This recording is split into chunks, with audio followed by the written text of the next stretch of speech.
Thank you. Thank you. So I'm really excited to welcome everybody to our second Forging Fridays session. We imagined this last year when we realized how many people couldn't be present to and learn from each other with Design Forge over the past few years. We tried to make that hybrid, but what a great opportunity to bring incredible relational designers together across worlds to learn together in this space from our own places and locations. And this is our second session. We wanted to do things a little bit differently as well and give us all a chance to maybe reconnect with our speakers throughout the series, to ask them questions, to follow up if we had any between one session and the next as we build on these ideas. So while we're going to feature a new session and a new topic in just a second, I also wanted to give us a chance if we had any follow-ups from our first session, which featured the book Relationality, where we were trying to talk about the possibilities and the limitations of applying some of the principles and strategies from the book. What does it mean to live into contingency, to really hold on to emergence and uncertainty, and to try to move some of those slippages towards portals of being in relation with our world and with our community? And we had that first sort of 50 minutes together to explore those themes. And in case there are any questions or stories that emerge for you all from that first time over the past 4 weeks, we just wanted to pause here and invite you. You can unmute, you can post in a chat box. Is there anything you wanted to follow up with? We've got McCall here again for a minute to ask your question to before we move on and give Lesley-Ann some time to talk to us about her work.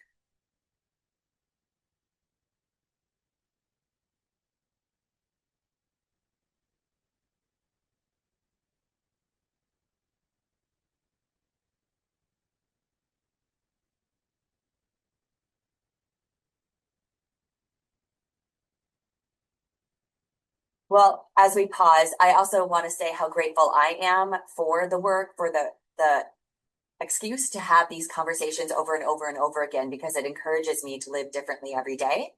And so I appreciated your willingness to come back and workshop that with us. She's also generously agreed to provide her slide deck. We've got the call notes, we've got the video, and to stay connected. And so I just want to say thank you for that. And anyone else, if I didn't give you enough of a pause to type or reflect, feel free to raise your hand or unmute.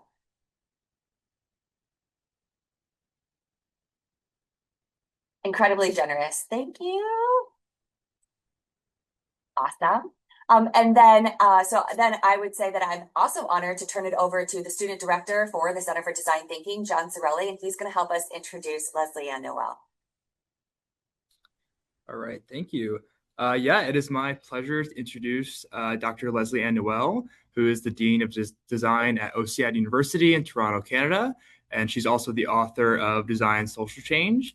Dr. Lesley-Ann is one of the leading voices in the field of design, with a focus on equity, social justice, and the experience of those who are often excluded from design research and social innovation.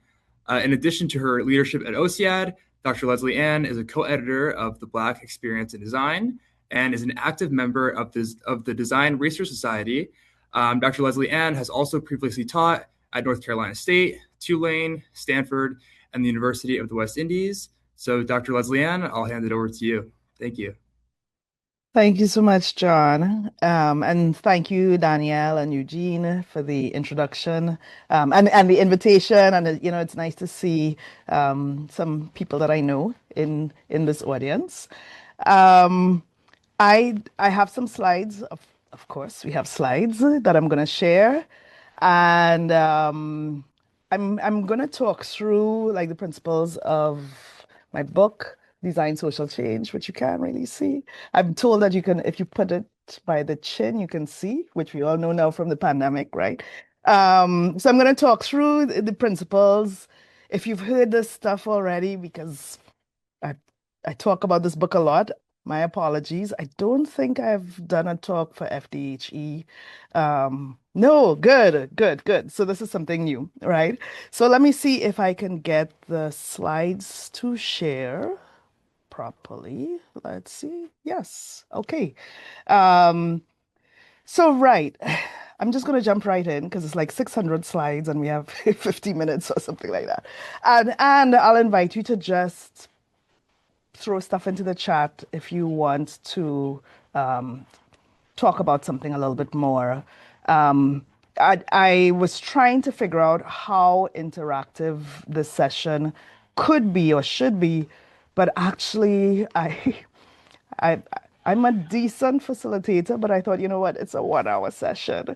So maybe it can't be as interactive as we might normally do. But I am going to have some prompts for you and ask you to respond in the chat. So welcome. As John said, I'm Lesley-Ann Noel, and I'm currently the Dean of Design at OCAD University in Toronto, Canada. So that's where I am right now. It's warm today in Toronto. It's like 40 degrees Fahrenheit, which is like a heat wave. But I'm really happy to join you from where I am in Toronto. Um, so I'm going to walk you through some of the big ideas of design social change. It actually has the way I organized the book was around three big ideas. I'll talk you through them, and I'll share with you some of the questions and activities in the book, and also show some variations that I've done of these questions in other contexts, because I don't want people to think of the book as formulaic, where they have to follow certain recipes. I am going to use this word quite a lot. You'll hear me talk about food and recipes quite a bit, and I want people to know that they can change up and customize these recipes according to whatever context you're in. So in 2021, well, this is the other part of the presentation. I'm also giving you a little bit of the backstory of the book, because you're an audience of people who I know a lot of you, right? And so you might be interested in this backstory as well. So in 2021, I got an email from the D School at Stanford University, which basically was asking, do you want to write a book? Actually, I'm personalizing it a lot. I was probably one of many people who got this email, right? Because really, there was a book series that was being developed, and several of us were invited then to propose ideas for this book. I actually I can be an overachiever. I think I did three different proposals for the book, and so the final book is actually a little bit of a combination of two of the proposals. But when they reached out and they asked me about a book, I was trying to think, well, what should my book be about? What is the book inside of you? That's a question that I had been asking my students actually since this process, because a lot of us have expertise or expert knowledge, and sometimes we have to think about, well, if somebody came and asked us to write a book, what would we write it about? So when faced with this question, I was thinking about cooking. I had been working on a cooking metaphor for quite a while, for a few years. I had been listening to how people were talking about both design and community engagement, and I had I was paying attention to how people were looking for recipes for success. And so that's how I started to play with this idea of a cookbook. So this first image, it's a stock image from online, but it is an image that I used to use a lot in my classes, where I would ask people, what do you get if you add flour and water and a few other things? And I really wanted people to see that the same ingredients could give you different results, right? So that they could understand that the design process is flexible and malleable, and we'll put in the design ingredients, but we might all get different results according to what we wanted to cook. Because you might make pizza if you're in one place, you might make glue in another place, you might be, there's a wide range of things that you can make with the same ingredients. And then another image here from my cooking metaphor days. And actually, this image ended up in the proposal for the book. I gave a talk to some students around their graduation time, and I was talking about the ingredients that we need for our success and in our careers. And it was like joy and anger and other people who think like us and don't think like us. And like I said, this literally was in the proposal. And so my proposal ended up being a proposal about design, cooking, and social justice. So that's where this book started. And the images here that I have are that's another reference to the work that I was doing, where I worked at Tulane for some time, and the students at Tulane had to sometimes they had to read like these really complex articles about change or about racism or about white savior complex or white supremacy or whatever. And then I asked them to reduce the content into a recipe, which really was just a kind of thought experiment, a way to get people to read the texts and synthesize the information. And so you could see here the recipe cards that students had to make as part of the exercise. And so all of that led to this concept, which was a cookbook about social change. And I was thinking about 10 recipes for challenging the way things are done. And they were going to be recipes about resilience and thriving and growth and change. And then the most important thing, a really good thing about this challenge is that this was supposed to be a non-academic guidebook. Right now, if you are an academic, you know that we write in certain ways and we write for certain audiences. And the challenge throughout as I did this work was, how do I take a lot of theory and write in a way that ordinary people could understand and ordinary people could feel empowered and read this book and say, okay, I'm going to go out and change the world, right? And so actually a writing maybe tip or tool technique that I used is that I had to think of who I was writing to as I was writing. And my son, I think, was about 16 at the time, and my mother was 78. And throughout the entire writing process, I would ask all the time, my son is Azure, I would ask, can Azure read this? And can my mom, who is Sonia, read this? I never really checked it with Azure because Azure doesn't always like to read the stuff that I that I write. But I would actually share my writing with my mom and she'd give me some feedback. And then I had a fantastic editor, Jennifer Brown, who's at the D School. And we had a really great process. And I'll confess as I share this because this is an audience that I know fairly well. I write, I don't actually write well, and I don't enjoy writing. It's really that I want to communicate with people. And so I've had to learn different techniques to make sure that I'm getting information down on paper so that either I can edit or somebody else can edit. And I share that so that because people often look at me and say, oh my God, you are a writer. But the reality is, I did art and design education my entire, I was in art and design my entire career. I wasn't a writer. It is that I maybe now have reached a point where I just think I do have something to say, and we live in a society that really values the written word. So I'm going to figure out how to get that work out so that people can understand. And haven't even started the real presentation yet, but I'm really grateful to the D School for having the opportunity to write like this to a non-academic audience, because actually I think my work has had greater reach and impact by writing, like I said, to those two publics, the 16-year-old and the 78-year-old. It now means that kind of ordinary people, everybody then could understand this rather than the editors of journal, whatever, can participate. So what we have now is Design Social Change, which, like I said, started off as a cookbook with 10 recipes, right? So actually, let's make this a little bit interactive, right?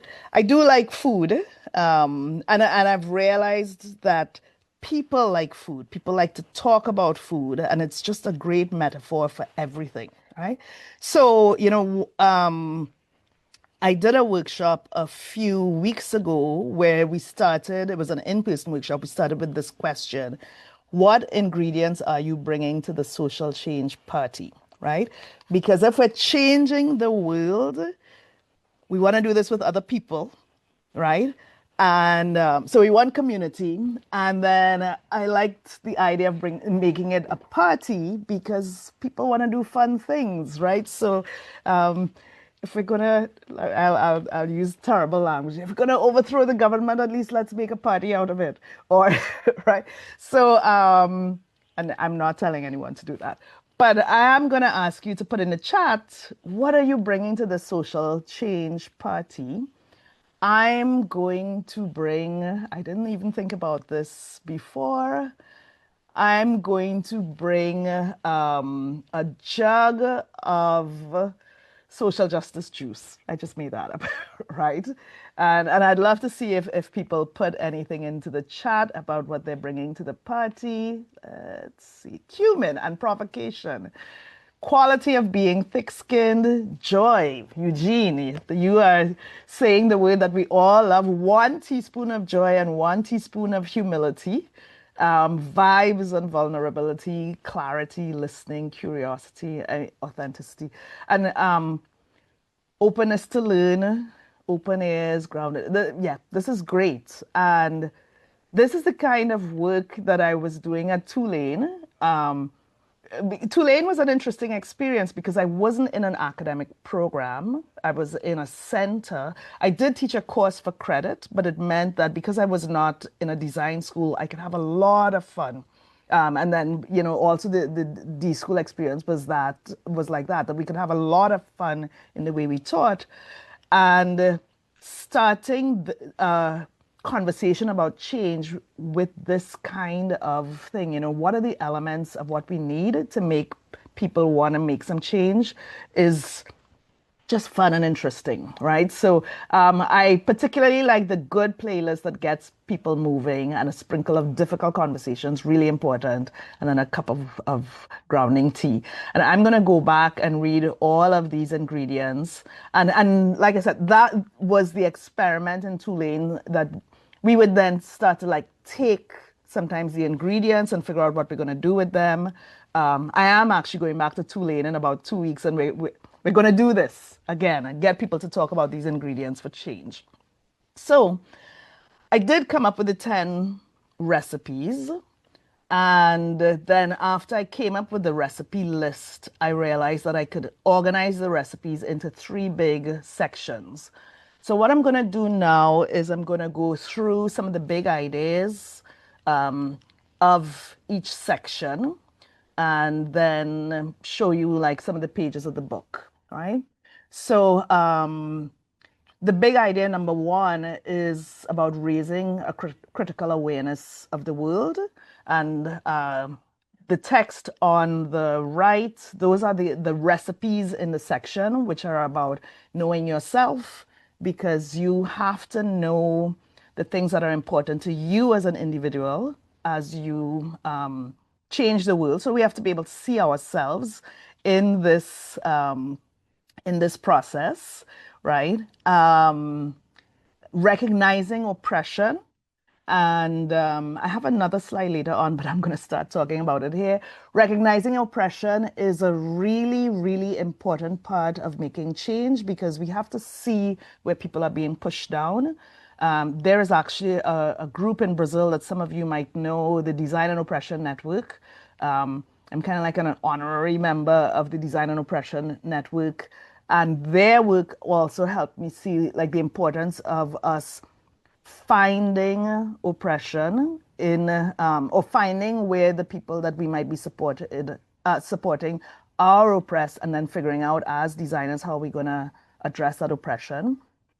And just to continue this idea here with recognizing oppression, when I used to teach a course at NC State, North Carolina State University, this was always the moment in students where I would see like a little light bulb going off where we would talk about oppression. and oppressions, and getting people to see oppression helped them really embrace like a social justice kind of manifesto or social justice mindset. And, a line that I probably have in the book, learning to see oppression is, it's like a muscle.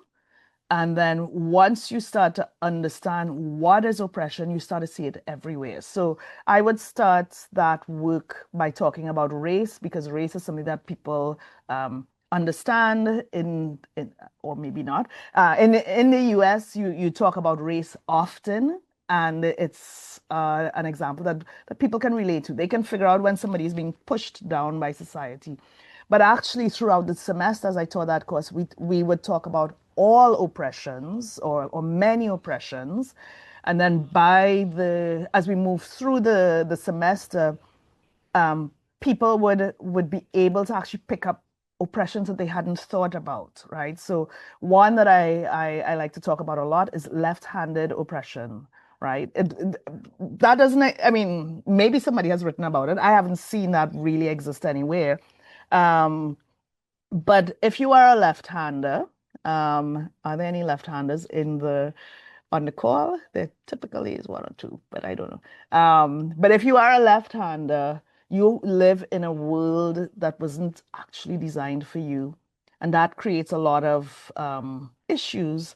And so, if as designers we are trying to make the world better, that could be an oppression that you're trying to address, and you're trying to make sure that the people that you serve aren't being subject to left-handed oppression or racial oppression, or all of the oppressions that exist. And then exactly, Natasha. Yes, the doors open the opposite way. Actually, there was a fact, or I believe I have it in the book, and then I had to maybe revise it.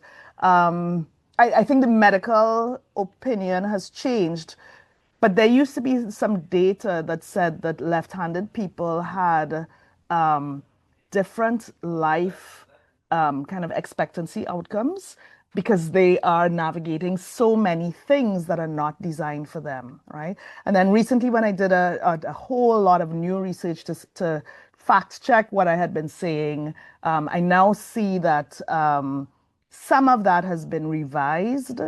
There are, in fact, still more accidents. Oh, yes, yes. You still hear it about the life expectancy, Natasha, so maybe I'm not wrong. There are more accidents for people who are left-handed. And, so I mean, I really just share this to show that you can figure out the kind of social change that you want to make in the world, because social change does require collective effort, and for us to all be understanding that the world needs other that the world can change, it's not fixed, right? Let me get back on script and go back through our slides. So some images from the book. The first section, as I said, is about building a critical awareness of the world. And that is actually, this part of the book is Freirean. So I'm heavily inspired by the work of Paulo Freire, and he writes about conscientização, which is this conscious awareness. And so to change the world, we have to see it, and we have to be looking and asking hard questions, right?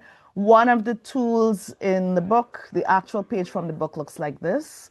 So the positionality wheel is included, and that's a tool that I created. This is the version that, I mean, literally one night, like a Friday night, I created for a workshop on the Saturday, and I never revised this original image until the book. What I was trying to create with this tool was a way for us to talk about positionality in a design workshop, because I was frustrated how we couldn't, or we didn't talk about race, we didn't talk about gender, we didn't talk about our identities to start. And so that's how I created the positionality wheel. And then I just put it out there so that other people could use it. I didn't try to do a fancy, pretty design. And I sometimes get knocked for some of the work that I do because I put prototypes out very quickly because I want other people to use them and comment and give me feedback. So the positionality wheel has been out in the world since 2018, and this was born out of in qualitative research, people write positionality statements.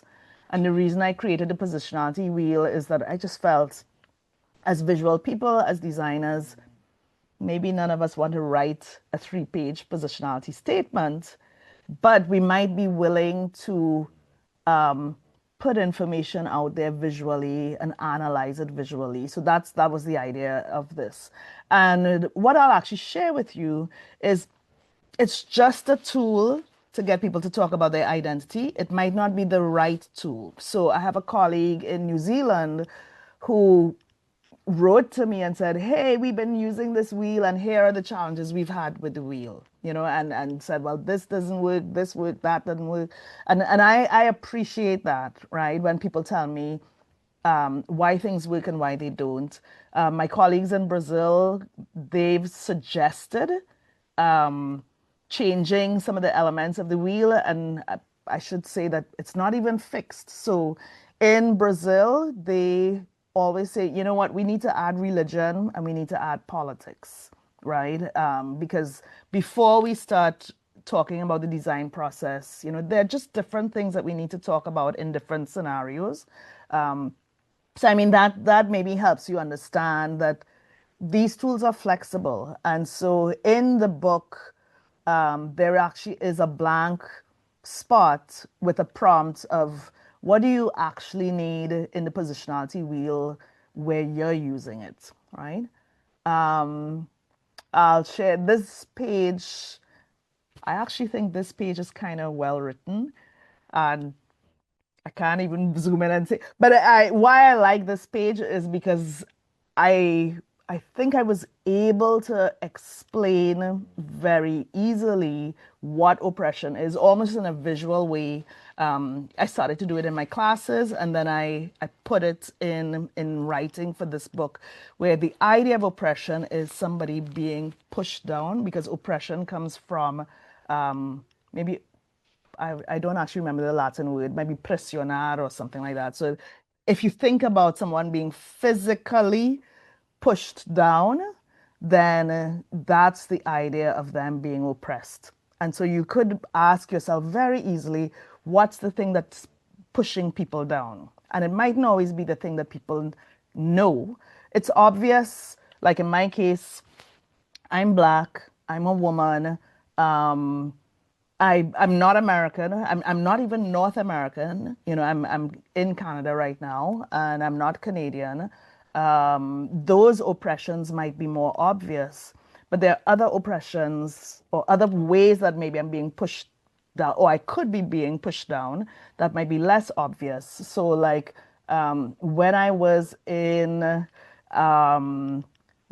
California, I was the only person on my team with a child, right? And, no one might think about that as an official oppression, but it did mean, that created certain barriers for the way that I could show up and work.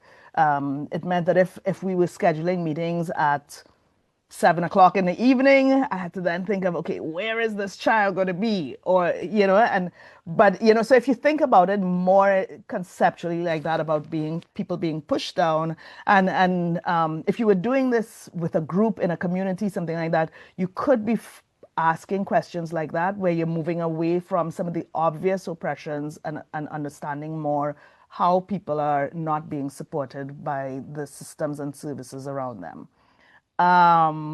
So let's see what I want to share here. I do love this image and quote by Toni Morrison, which is about utopias, and all utopias are described by people who are not allowed in. So I do ask people to lean explicitly into their identities where they feel that they're not being allowed in, whatever that is. Because actually, most of us have some oppressed identities. And as we do design work, as we think about changing the world, I do ask people to figure out that lens where we think about where does this world not serve us, and how can that highlight some issues that need to be addressed, right? Um, and I've created like other activities. So like this is a worksheet. This is an image from a worksheet that I did for a workshop a few weeks ago, where I asked people to talk about the right one identity that shapes how they see inequity, and one identity how that shapes how inequity affects you. And so, this is an example of me then again using this personal positionality of the team to figure out where do we need to make some change, right?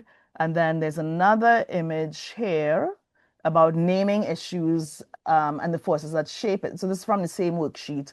And I ask people to brain dump about the issues that concern them.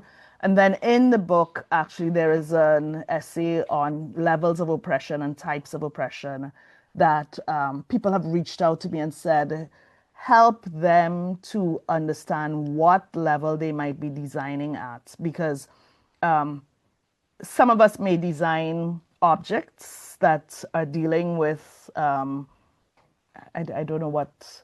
Well, maybe we're dealing with interpersonal oppression, but sometimes we have to work much deeper and look at structural, or we might have to look at the person's own internalized oppression. So, we have to see what scale of intervention we could be doing to address some of the issues in the world. And I guess I say this, like when I was teaching the course, or the different courses around social change that I taught, I didn't, for example, tell people we're only going to look at structural oppression or internalized oppression, or, I think of this as there's a collective approach.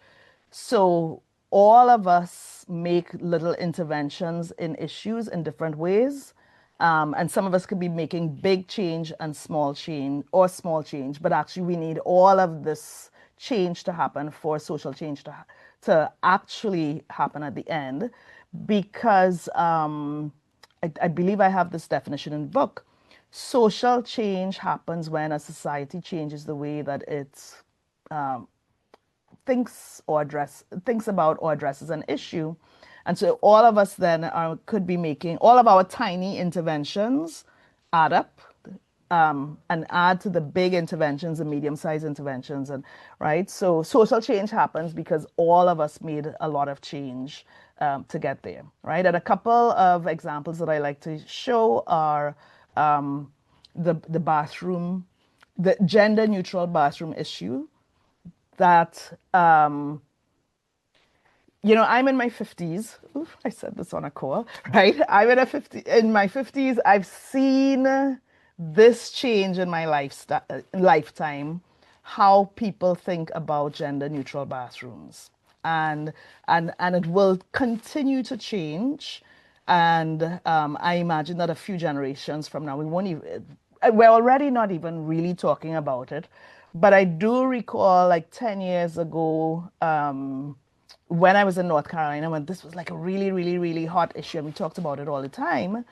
And my son was in the car at the time, and he was like 8 or something like that. We were listening to NPR, and he just pipes up in the back. I didn't quite know that he was listening, but he just said, "Why is this even an issue?" Right? And that's maybe one way we could think about social change. And it's like we all have to be doing like little things, little things, little things, little things. And then eventually one day it's not an issue anymore. And then we could move on to another thing in the world that needs to change. Right? Um, all right. Because I know we're gonna run out of time probably, I'm gonna move to the next big idea of the book, I think that there was a question in chat, but maybe we'll come back to it. Um, the next big section of the book is about deepening emotional intelligence. And so the recipes in this section are they're emotional, they're about connections and relations. And so I'm probably not going to come from it at in this not I'm probably I know I'm not coming from it in the same way as Mikal and her co-authors, but I'm so appreciative of the fact that relationality is a big um, theme right now in the world and in design, and that was the core theme then in this section two of the book. How can we deepen our emotional interactions in the world and our relational interactions in the world? Because we need these emotions to help us understand change as well, right? So there are three, let me see, yeah, three recipes in this section. The first one is about leaning into anger and joy, and I love talking about this part, right? Because you know, so if you're designing objects, you mightn't be dealing with people's anger. But if you're doing community level design, you're going to be dealing with a lot of anger and you have to be prepared for it. And you have to know that people have all right to be angry. And you then, as the designer, have to understand, well, what are the messages that I'm going to get from this anger? Or even how am I going to use my own anger to push things forward, right? And we can't be neutral, actually. If we're talking about changing the world, we have to take the things that make us angry and figure out what's the next step that we're going to do because of this anger. And like I said, we have to read other people's anger and try to understand what is this anger telling us. And then the next thing is joy, where now I'm looking at Eugene in a little box on the screen. Joy is important. We can't just be doing if we're angry all the time, it will drain us. If we, you know, social change is exhausting. And so it's like there's there is joy in social movements as well. You know, it might be from being in community with other people. Maybe we make joy in the marches that we're doing. There are ways of creating moments of joy, and joy, I believe, I write about it, other people probably have written about it. Joy sustains the movement as well. So it's we have to look for those and create those moments as well. Um, and the part of the reason why I wanted these essays about emotions is that again, I felt as a designer that I was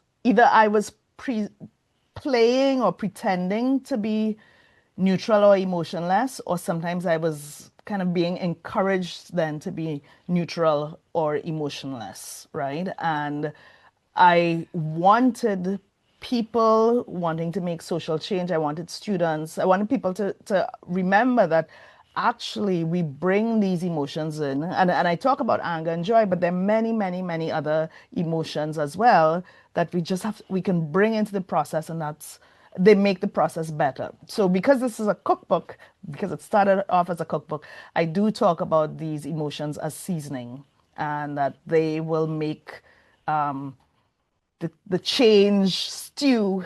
I don't use that reference. That one I just made up, right? But these seasonings will make the change stew much better, and so we have to learn to use them, right? Um, Being intentionally oppositional, that was a more difficult essay to write, but it was an interesting essay to research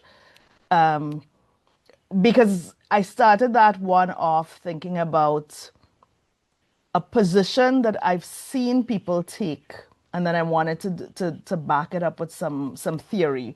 And so to not to intentionally not maintain the status quo in your design process can lead to better social change. So if you are intentionally in a design process saying, well, okay, now I'm making this up as I talk.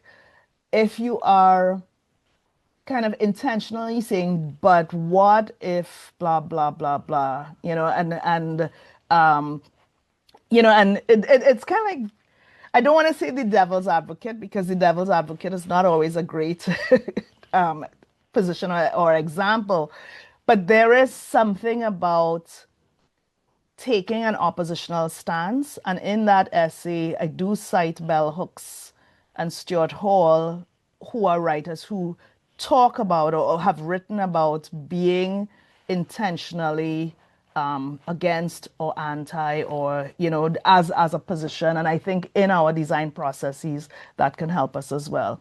And then the last essay is about stronger together. Some of it I've already touched on. It's the idea that we can't change the world by ourselves. So we have to build communities around the change that we want to make. Okay. I'm gonna move us into the third big idea, and then I have some other slides that I'll come back to after. But the third big set of recipes then in the book, which is what a lot of us as designers can relate to, these are about envisioning equitable futures and imagining the worlds that you want to design. And what I have found since I moved into like this social innovation space is that people can sometimes they can easily get to the first part where they are naming what's wrong or they are seeing what the problems are, and again, naming them. It takes a lot more work to get people into the space of imagining or saying what they need, what is the future that they want. So that's where a lot of the work that I do now is, and even the work that I do right now as dean, I'm often opening my conversations with people well, what is it that you actually want? I mean, if we had no constraints, we had no budget, what's the dream path for you? So I actively ask people to dream. I actively talk about utopias. And people sometimes are kind of hostile. I was in a meeting, facilitating a meeting the other day where someone was like very aggressive and said, "We don't want any blue sky here. We don't have time for blue sky ideas." I'm like, I mean, because that's what we can do. We have to dream about what we think is best, and then we have to say what the thing is, and then we build a path to get there. So now I'm going to jump around a little bit in my slides and share some examples. So this is an example from an actual class that I taught. This one was at NC State, where I asked the students, I don't remember at what point in the semester, but I asked them to imagine the world in 2050 and the changes that they felt that they needed. And I use techniques that a lot of us use and know about, giving people like word puzzles to continue. So they had to finish a sentence in 2050, blah, blah, blah. There will be more, blah, blah, blah, and there will be less, blah, blah, blah. And I've used this to help figure out what's important to people, right? So sometimes I'm using this as a temperature gauge to see what matters. Sometimes I'm using this to help people get to a research question that they're thinking about. I'm now using this tool, I suppose, of getting people to name their utopia in many different ways. So as I mentioned earlier, in my work now as dean, I'm asking people to name their utopias to help them figure out what their research path is, or help them visualize what our programs should look like in 5 years, or something like that. And you'll find different techniques to help you get people to name utopias, but that's difficult work. Or for some people, it's difficult for some people to see what the future could look like. So I'm going to share here, and I've shared this often, so some people may have seen this. This is this is maybe the framework that has been guiding me since about 2017, 2018, but I don't look at it anymore. It's just in the back of my mind, right? It is about critical utopias or critical utopian action research, which is not a framework that I created. Have written about it as critical and empowering design, but it is based on this framework by other people, where I'm asking people just these simple questions. First, what's wrong? And that's us building an awareness of the world. Where do we want to go? And that's us imagining our utopias. And then finally, how do we get there, right? I mean, the question here is how can our dreams become reality? But it's really then the process. If we know we want, I'll give you the kind of deanly conversations that we have. If we know that we need an increase in students by 30%, maybe that's the utopia. But then we have to figure out, okay, how do we get there, right? And in the work that I do, and again, I'll shout out the D School and some of the other places that I've worked, I do try to have a lot of fun in this process.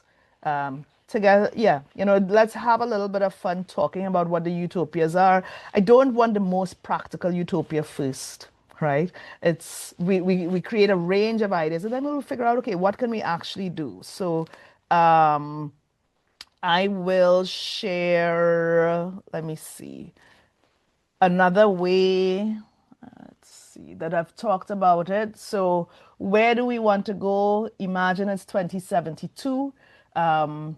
That's when I will be 100. So, it's important to make this meaningful to people. So 2050 was a good year because it just sounds like a faraway thing. Or if you think about when you will be 100 or when your child will be 100 or something like that, and you get people to name what the world should look like in time X, and what should the world look like for people either who are not being served well now or people who are very important and significant to you, then that starts to make this dreaming meaningful. So, this is just an example of questions that I might ask people. So you can see the questions, like the format that the students would have gotten. In 2072, there will be no longer be X, and there will be more of Y. And then I try to embed specific principles and in the work that we're doing, when we're doing this utopian building kind of work, we discuss what kinds of principles we might be interested in. So like I talk about abolish a lot. So this question is what systems or practices will be gone in 2072? What are we actually going to abolish, right? Liberation as another principle. What freedom or agencies exist now?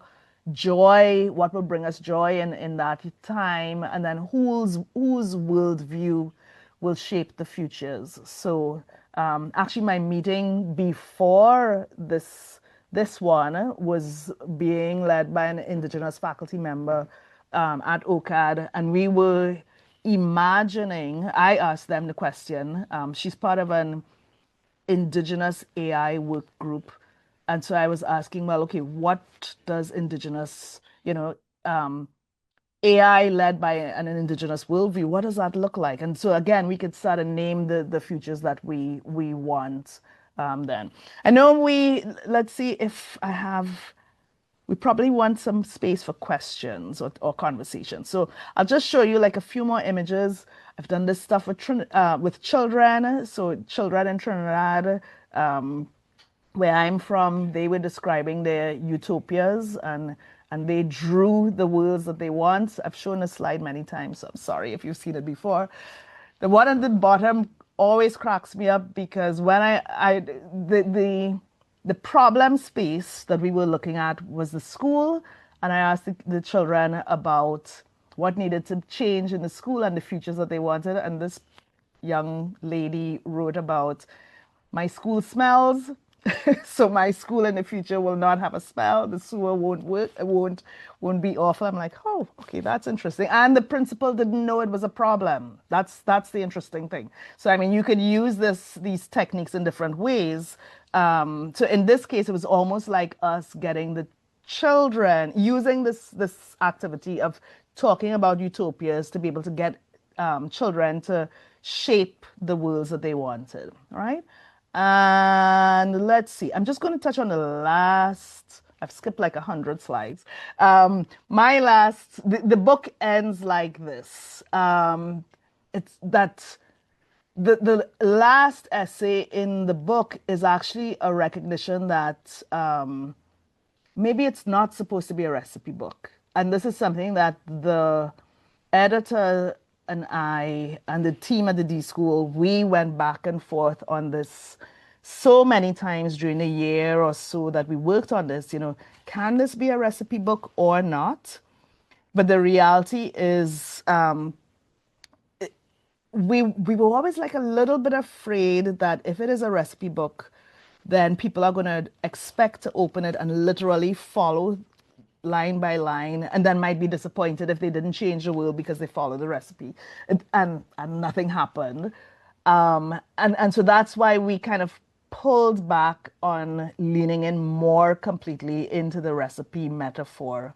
But I think it is important sometimes for people to remember if we go back to the cooking analogy, sometimes you need the security and safety of a recipe that you'll follow all of the steps. And then there's a point where you feel empowered enough to throw away the recipe.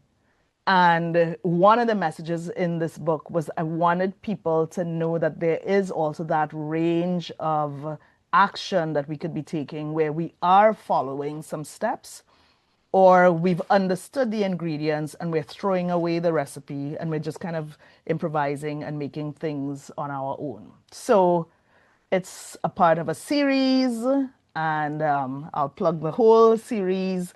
And I'm actually going to maybe stop and see if we want to take a few moments to chat. So thank you. Thank you so much. Thank you. And let me see in the well, I don't know, Danielle, did you pick up anything that maybe I could talk about in 5 minutes that we have left? Well, I want to thank you, like just in describing how you imagined and created and how the book was designed over time, right? I was in love with the way you approached this work. And I really want to thank you for sharing not just like the outcomes of your book, but the process and the journey and the connections you made, the relationships you like the way that all came together. And then you gave that little teaser about a series, but you didn't say much else. So I know I'm curious about the series and your next Oh, steps, but I also want to open it up if anybody has a raised hand or a question in the chat box, we can turn it over to them as well. okay. Well, the quick thing about the series is that my book is one of 10. So the series is written. I don't know if I have another book in me for a little while, but the series is a great series by the D School. I'm sure there are people in the room who have books and maybe they could hold them up. And I do recommend a lot of the books in the series. I have the whole series. Design for Belonging is one that I love. This is a prototype. No, is that it? The one about prototyping Hmm. is another one that I love. We had a lot of fun with the books, and like I said, I'm grateful to have been able to be part of that experience because it was a different type of writing experience that a lot of us have as academics, right? So I'll pause on that. Was there a question? A question. A lot of times, people from our socio-political identity even ourselves push us down. How do we think about that? How am I going to respond to that? Meaning that you're talking about inter um our own oppression when we are oppressing ourselves or people with sociopolitical. Maybe would you like to speak to the question? This is Ishita or Aishita or not? So, I just commented that in relation to the definition that you were giving to oppression as, as pushing down. So I was Mhm. curious about the identities, like when it is happening through us, or maybe when we are just pulling each other down, or our community is pushing us down. So how do we understand that phenomena is something that I was curious. So that's the thing. We have And to how do see you work, like, sorry, against, like in that, sorry to cut you off. how do we work against it. Yeah, it's that we have to see it happening. And I want to maybe naively believe that a lot of us don't want to be oppressors or we don't want oppression to continue. But the reality is, a lot of us don't see it. And so it's that we have to learn to see it, learn to understand when we are doing it, because Freire writes about this, a lot of people write about this, that we are often both oppressors and oppressed, and we have to learn to to stop that. So I have to learn to not random example that maybe people might relate to or they might laugh. I have to not oppress my well, he's now 18. He's harder to oppress.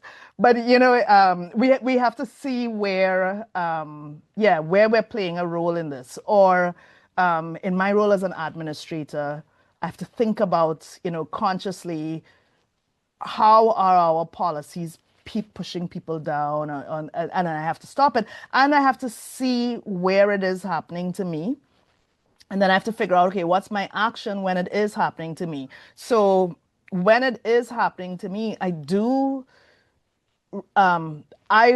build community among my, around me to kind of protect me, right? And that's sometimes the feedback that I'll give to people, that you do need communities to move through this world and to support you and to lift you up and things like that. Danielle, I know we're running out of time. What we want to do? Take one or two more, or are we at at time? Absolutely.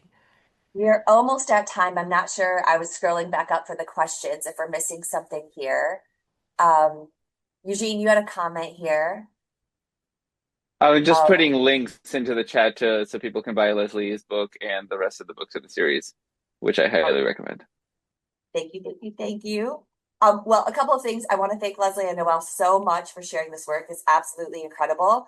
And I wanted to say we're going to keep building on these topics. Our Forging Fridays in March is the 27th of March, about emergence and relationality, right? Where we're going to be talking about how we become more aware of the relationships in our lives, the complexities, right, of what's going on, and how simple experimental prototypes can help us build trust in our relationships and in ourselves.